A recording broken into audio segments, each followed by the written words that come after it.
ఈ ఆంధ్రప్రదేశ్ రాష్ట్రంలో దళిత పార్టీలు పెట్టి దళిత బిడ్డలపై జరుగుతున్నటువంటి అన్యాయం పైన ప్రశ్నిస్తామని చెప్పి గొప్పలు మాట్లాడినటువంటి ఈ నాయకులని ప్రశ్నిస్తున్నా ఈ మీడియా సాక్షిగా.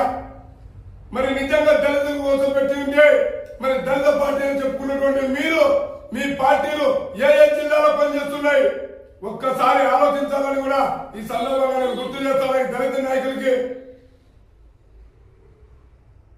మొన్న ఒక వ్యక్తి 2019లో జగన్మోహన్ రెడ్డి గారు అధికారంలో ఉన్నప్పుడు చంద్రబాబు నాయుడు గారు పల్లకి మోశారు. జగన్మోహన్ రెడ్డి విపరీతంగా తిట్టారు.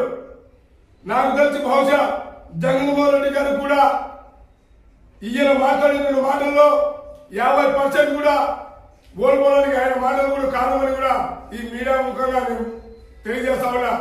మరి ఇవాళ 2024లో కూటమి ప్రభుత్వం అధికారంలో వచ్చిన తర్వాత చంద్రబాబు నాయుడు గారిని తిట్టడం మొదలు పెట్టారు. ఈయన జగన్మోహన్ రెడ్డి గారిని పల్లకి మోస్తున్నారు.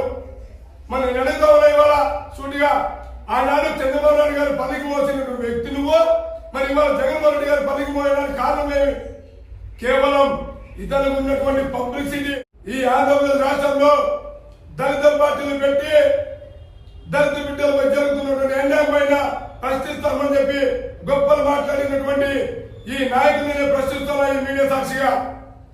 మరి నిజంగా దళితుల కోసం పెట్టి ఉంటే మరి దళిత పార్టీ అని చెప్పుకున్నటువంటి మీరు మీ పార్టీలు ఏ ఏ జిల్లాలో పనిచేస్తున్నాయి ఒక్కసారి ఆలోచించాలని కూడా ఈ సందర్భంగా నేను గుర్తు చేస్తాను దళిత నాయకులకి. మొన్న ఒక వ్యక్తి 2019లో జగన్మోహన్ రెడ్డి గారు అధికారంలో ఉన్నప్పుడు చంద్రబాబు నాయుడు గారు పల్లకి మోశారు. జగన్మోహన్ రెడ్డి విపరీతంగా తిట్టారు. నాకు తెలిసి బహుశా జగన్మోహన్ రెడ్డి గారు కూడా ఈయన మాట్లాడిన మాటల్లో 50% కూడా ఓడిపోవడానికి ఆయన మాటలు కూడా కారణమని కూడా ఈ మీడియా ముఖంగా నేను తెలియజేస్తా ఉన్నా. మరి ఇవాళ 2024లో కూటమి ప్రభుత్వం అధికారంలో వచ్చిన తర్వాత చంద్రబాబు నాయుడు గారిని తిట్టడం మొదలు పెట్టారు. ఈయన జగన్మోహన్ రెడ్డి గారిని పల్లకి మోస్తున్నారు. మనం నడుతా ఉన్నా ఇవాళ సూటిగా ఆనాడు చంద్రబాబు నాయుడు గారు పల్లకి మోసినటువంటి వ్యక్తి నువ్వు, మరి ఇవాళ జగన్మోహన్ రెడ్డి గారు పల్లకి మోయడానికి కారణమేమి? కేవలం ఇతరులకు ఉన్నటువంటి పబ్లిసిటీ.